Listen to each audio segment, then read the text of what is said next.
to Module 2 of the PRECySE microlearning. This is the second of 3 modules designed to improve your overall awareness of online safety issues and help you better guard against them. In this module, we'll consider the impact of personality and other dimensions of character that could determine how vulnerable you are to an online scam or attack.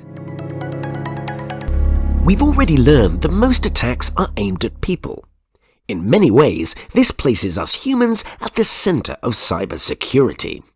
Armed with the right knowledge and tools, we can better defend ourselves and the businesses we work for against attacks.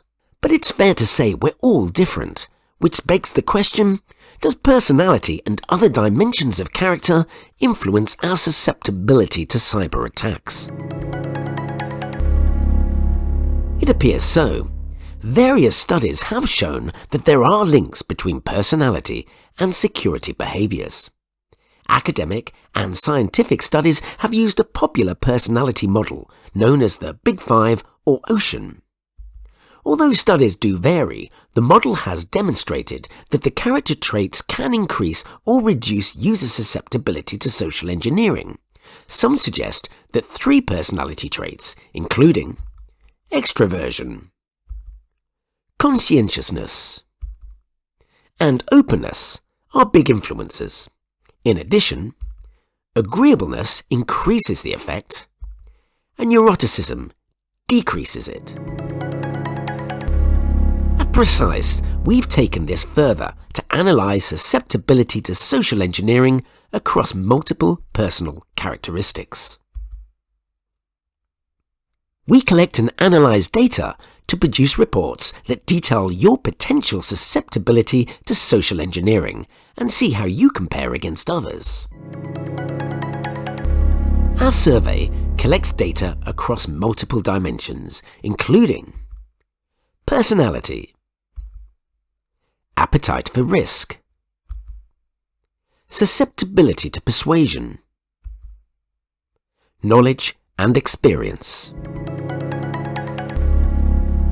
We use the Hexaco model of personality as it extends the Big Five model we mentioned earlier. It adds the additional trait of honesty, humility. The other 5 traits include emotionality, extroversion, agreeableness, conscientiousness, and openness to experience. If you haven't done so already, we recommend that before you continue, you gather information concerning your own susceptibility to cyber-social engineering.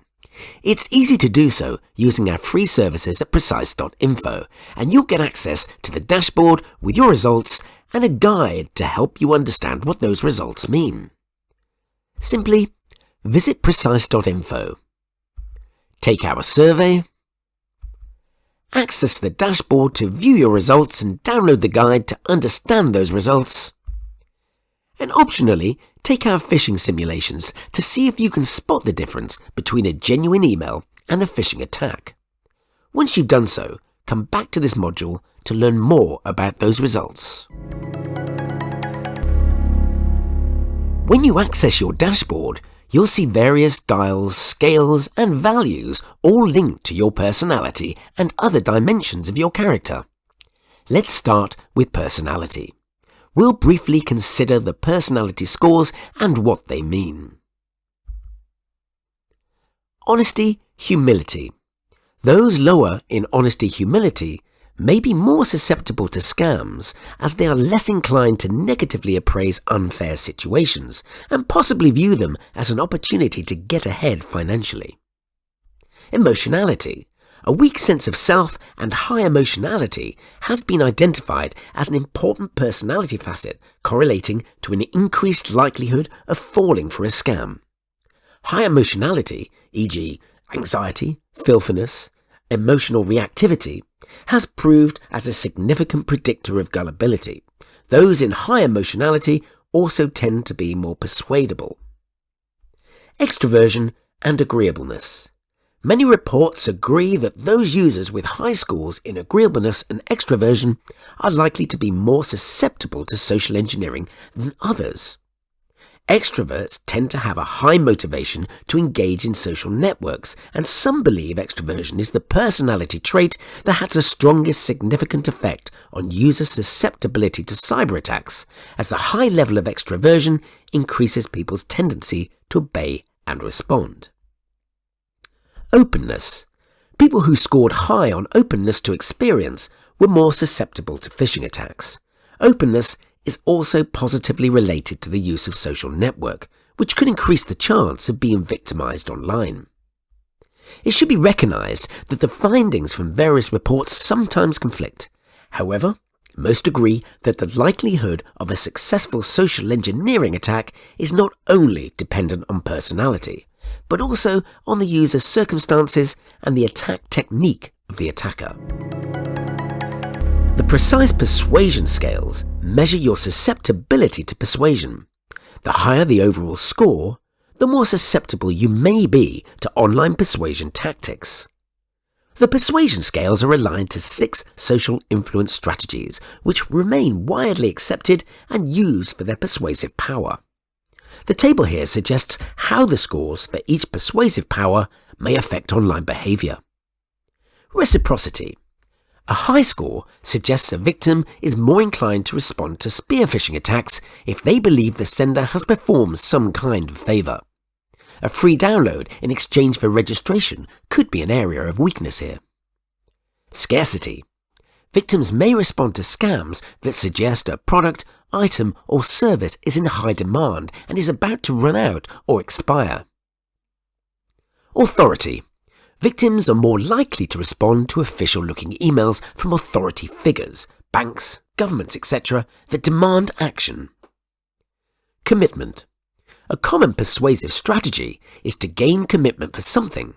Once given, the user is subconsciously bound to deliver against that commitment. Consensus. Victims are more likely to follow the crowd and respond to emails that suggest everyone is doing this. This technique is popular for social media-based scams. Liking. Victims are more likely to fall for scams focused on someone they like. For instance, a celebrity who supposedly has set up or is using some new service. Crypto scams commonly use this approach. Are you a risk taker? The PRECySE online risky behaviour scales indicate your general appetite for online risk. We've adapted scales used in previous academic surveys to ensure they are applicable to the general population, and we've grouped the responses into 4 categories.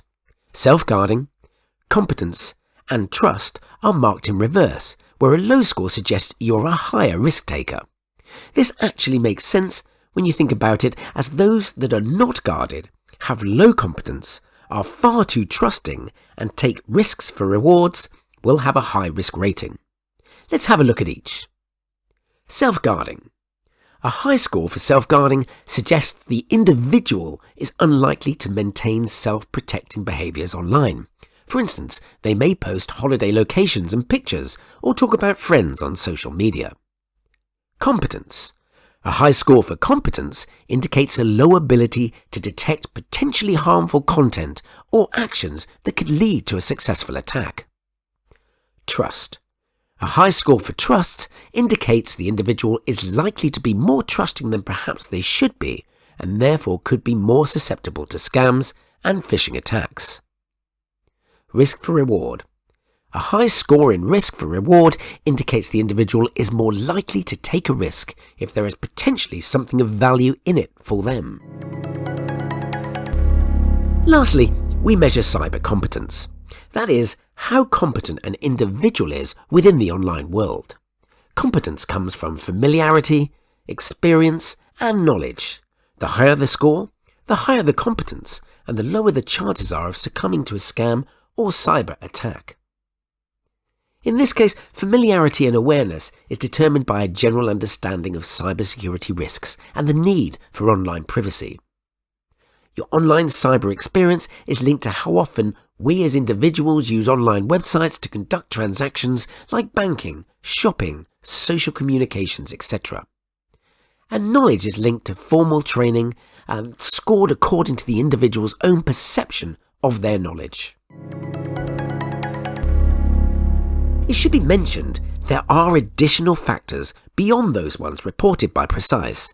Studies have shown that age, gender, education, culture, and more all play their part in determining an individual's susceptibility to cyber-social engineering scams and attacks.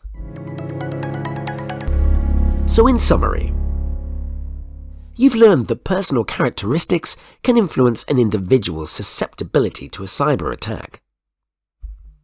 That you can visit PRECySE.info and use our free tools to learn if you're potentially vulnerable to an attack. However, not all studies, even those that are similar, claim the same results. This could be due to many other factors that influence susceptibility, such as age, gender, education, culture, and more. Well done, you've completed Module 2. In the third and final module, we'll look at some of the ways you can stay guarded against scams and cyber attacks. We'll see you there.